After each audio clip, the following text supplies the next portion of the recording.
Hi everyone, welcome back. We are on chapter 13 of Harry Potter and the Sorcerer's Stone.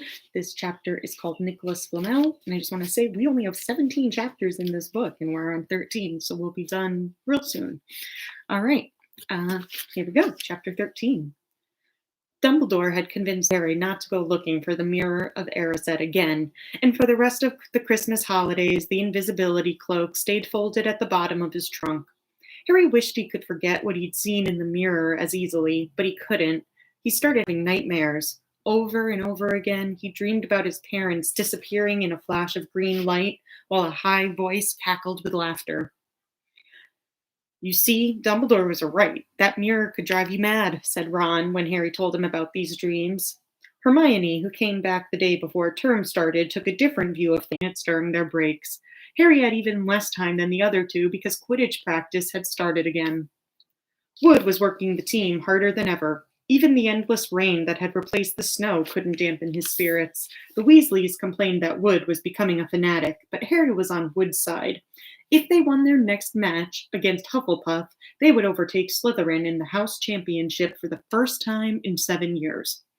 Quite apart from wanting to win, Harry found that he had fewer nightmares when he was tired out after training. Then, during one particularly wet and muddy practice session, Wood gave the team a bit of bad news. He'd just gotten very angry with the Weasleys, who kept dive-bombing each other and pretending to fall off their brooms. "Will you two stop messing around?" he yelled. "That's exactly the sort of thing that'll lose us the match. Snape's refereeing this time, and he'll be looking for any excuse to knock points off Gryffindor." George Weasley really did fall off his broom at these words. "Snape's refereeing?" He spluttered through a mouthful of mud. "When has he ever refereed a Quidditch match? He's not going to be fair if we might overtake Slytherin." The rest of the team landed next to George to complain, too. "It's not my fault," said Wood. "We've just got to make sure we play a clean game so Snape hasn't got an excuse to pick on us." Which was all very well, thought Harry, but he had another reason for not wanting Snape near him while he was playing Quidditch. The rest of the team hung back to talk to one another as usual at the end of practice, but Harry headed straight back to the Gryffindor common room, where he found Ron and Hermione playing chess. Chess was the only thing Hermione ever lost at, something Harry and Ron thought was good for her. "Don't talk to me for a moment," said Ron when Harry sat down next to him. "I need to concentrate." He caught sight of Harry's face. "What's the matter with you? You look terrible." Speaking quietly so that no one else would hear, Harry told the other two about Snape's sudden, sinister desire to be a Quidditch referee. "Don't play," said Hermione at once. "Say you're ill," said Ron. "Pretend to break your leg," Hermione suggested. "Really break your leg," said Ron. "I can't," said Harry. "There isn't a reserve seeker. If I back out, Gryffindor can't play at all." At that moment, Neville toppled into the common room. How he had managed to climb through the portrait hole was anyone's guess because his legs had been stuck together with what they recognized at once as the leg locker curse. He must have had to bunny hop all the way to Gryffindor Tower. Everyone fell over laughing except Hermione, who leapt up and performed the counter curse. Neville's legs sprang apart and he got to his feet, trembling. "What happened?" Hermione asked him, leading him over to sit with Harry and Ron. "Malfoy," said Neville shakily. "I met him outside the library. He said he'd been looking for someone to practice that on." "Go to Professor McGonagall," Hermione urged Neville. "Report him." Neville shook his head. "I don't want more trouble," he mumbled. "You've got to stand up to him, Neville," said Ron. "He's used to walking all over people, but that's no reason to lie down in front of him and make it easier." "There's no need to tell me I'm not brave enough to be in Gryffindor. Malfoy's already done that," Neville choked out. Harry felt in the pocket of his robes and pulled out a chocolate frog, the very last one from the box Hermione had given him for Christmas. He gave it to Neville, who looked as though he might cry. "You're worth 12 of Malfoy," Harry said. "The Sorting Hat chose you for Gryffindor, didn't it? And where's Malfoy? In stinking Slytherin." Neville's lips twitched in a weak smile as he unwrapped the frog. "Thanks, Harry. I think I'll go to bed. Do you want the card? You collect them, don't you?" As Neville walked away, Harry looked at the famous wizard card. "Dumbledore, again," he said. "He was the first one I ever—" And then he gasped. He stared at the back of the card, then he looked up at Ron and Hermione. I found him, he whispered. I found Flamel. I told you I'd read the name somewhere before. I read it on the train coming here. Listen to this. Dumbledore is particularly famous for his defeat of the Dark Wizard Grindelwald in 1945 for the discovery of the 12 uses of dragon's blood and his work on alchemy with his partner, Nicholas Flamel. Hermione jumped to her feet. She hadn't looked so excited since they'd gotten back the marks for their very first piece of homework. Stay there, she said, and she sprinted up the stairs to the girls' dormitories. Harry and Ron barely had time to exchange mystified looks before she was dashing back, an enormous old book in her arms. I never thought to look here, she whispered excitedly. I got this out of the library weeks ago for a bit of light reading.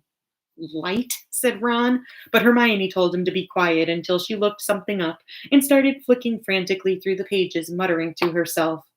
At last she found what she was looking for. I knew it. I knew it. Are we allowed to speak yet? Said Ron grumpily. Hermione ignored him. Nicholas Flamel, she whispered dramatically, is the only known maker of the Sorcerer's Stone. This didn't have quite the effect she'd expected. The what? Said Ron and Harry. Oh, honestly, don't you two read?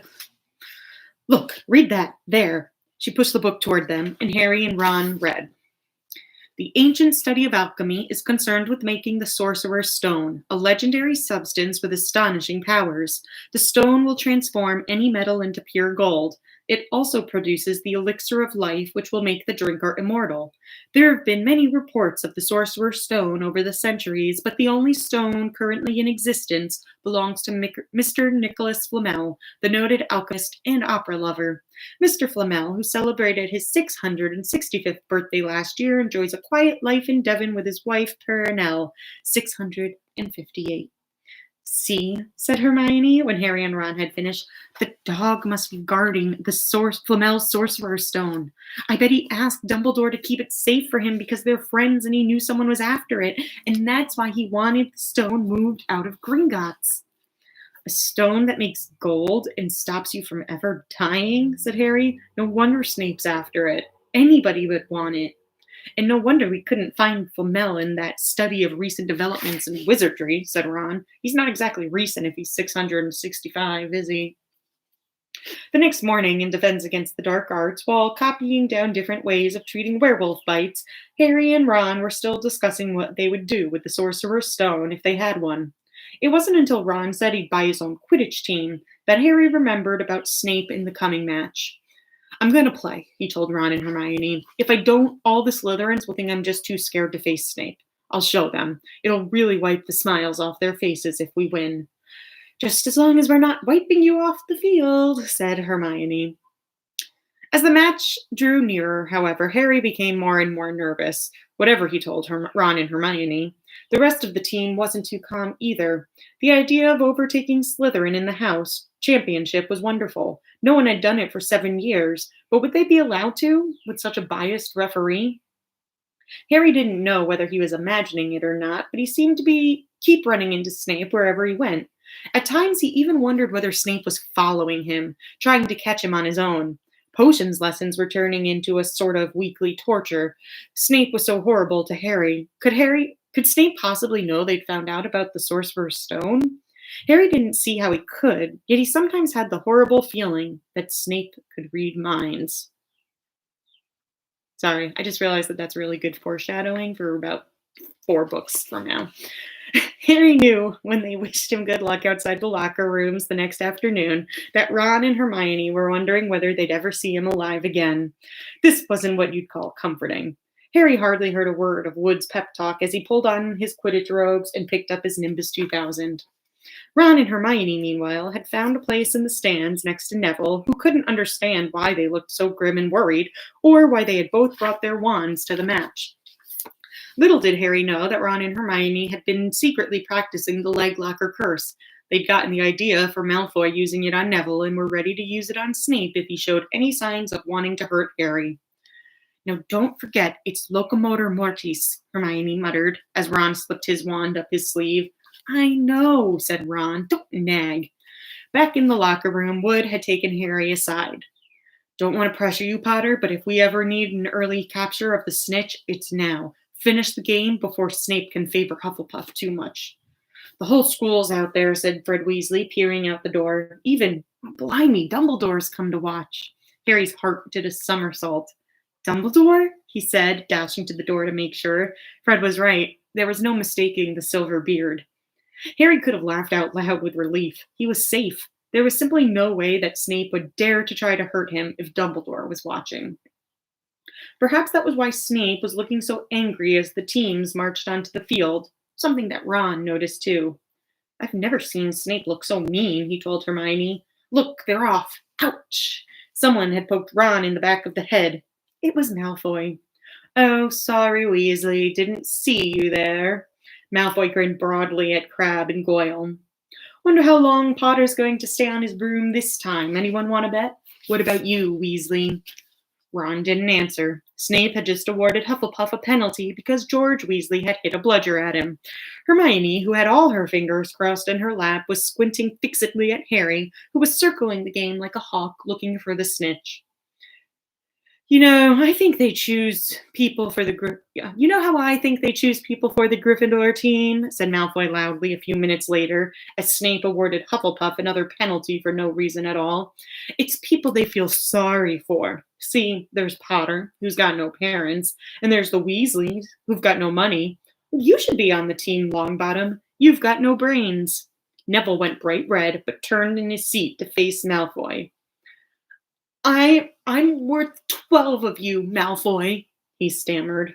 Malfoy, Crabbe, and Goyle howled with laughter, but Ron, still not daring to take his eyes from the game, said, You tell him, Neville.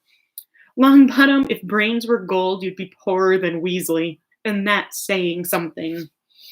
Ron's nerves were already stretched to the breaking point with anxiety about Harry. I'm warning you, Malfoy, one more word. Ron, said Hermione suddenly. Harry! What? Where? Harry had suddenly gone into a spectacular dive, which drew gasps and cheers from the crowd.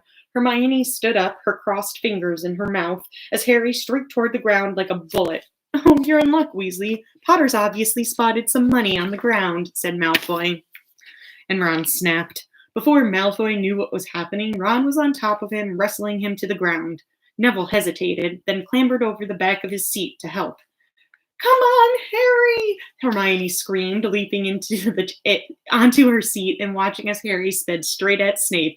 She didn't even notice Malfoy and Ron rolling around under her seat, or the scuffles and yelps from the whirl of fists that was Neville, Crabbe, and Goyle.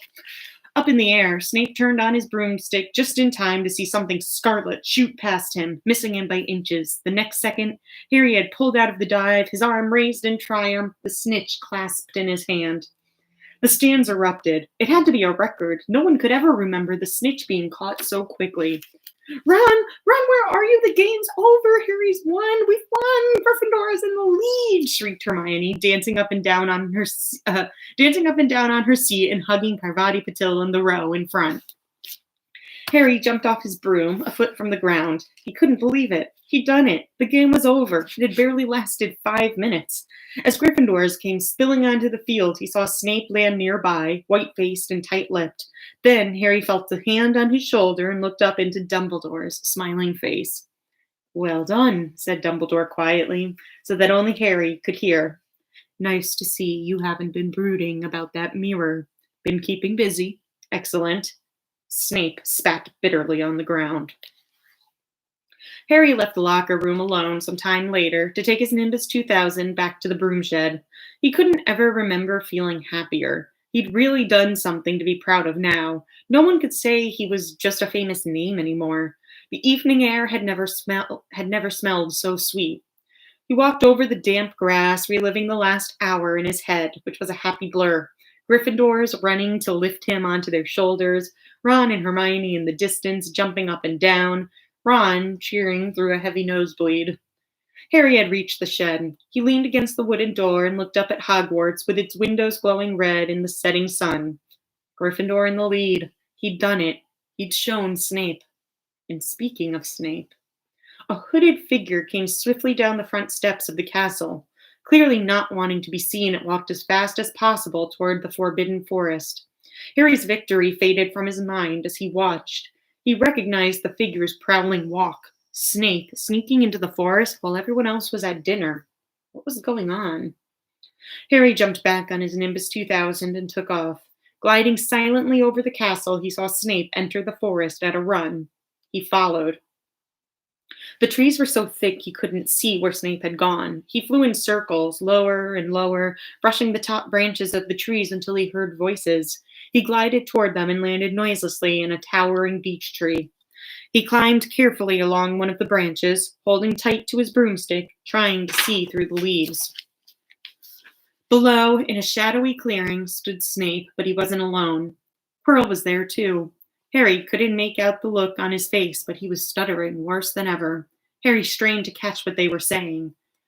Don't know why you wanted to meet here, of all places, Severus. Oh, I thought we'd keep this private, said Snape, his voice icy. Students aren't supposed to know about the Sorcerer's Stone, after all. Harry leaned forward. Quirrell was mumbling something. Snape interrupted him. Have you figured out how to get past that beast of Hagrid's yet? But Severus, you don't want me as your enemy, Quirrell, said Snape, taking a step toward him. I don't know what you know perfectly well what I mean. An owl hooted, and Harry nearly fell out of the tree. He steadied himself in time to hear Snape say, Your little bit of hocus pocus. I'm waiting. But I don't. Very well, Snape cut in. We'll have another little chat soon when you've had time to think things over and decided where your loyalties lie. He threw his cloak over his head and strode out of the clearing. It was almost dark now, but Harry could see Quirrell standing quite still, as though he was petrified. Harry, where have you been? Hermione squeaked. We won, shouted Ron, thumping Harry on the back. And I gave Malfoy a black eye, and Neville tried to take on Crabbe and Goyle single-handed. He's still out cold, but Madame Pomfrey says he'll be all right. Talk about showing Slytherin. Everyone's waiting for you in the common room. We're having a party. Fred and George stole some cakes and stuff from the kitchens. Never mind that now, said Harry breathlessly. Let's find an empty room. You wait until you hear this. He made sure Peeves wasn't inside before shutting the door behind them. Then he told them what he'd seen and heard. So we were right. It is the Sorcerer's Stone, and Snape's trying to force Quirrell to help him get it. He asked if he knew how to get past Fluffy, and he said something about Quirrell's hocus pocus. I reckon there are some other things guarding the stone apart from Fluffy. Loads of enchantments, probably, and Quirrell would have done some anti-dark spells that Snape needs to break through. So, you mean the stone's only safe as long as Quirrell stands up to Snape? Said Hermione in alarm. It'll be gone by next Tuesday, said Ron. All right, that is the end of the chapter. Thanks for joining me. I'll see you tomorrow for chapter 14. Bye.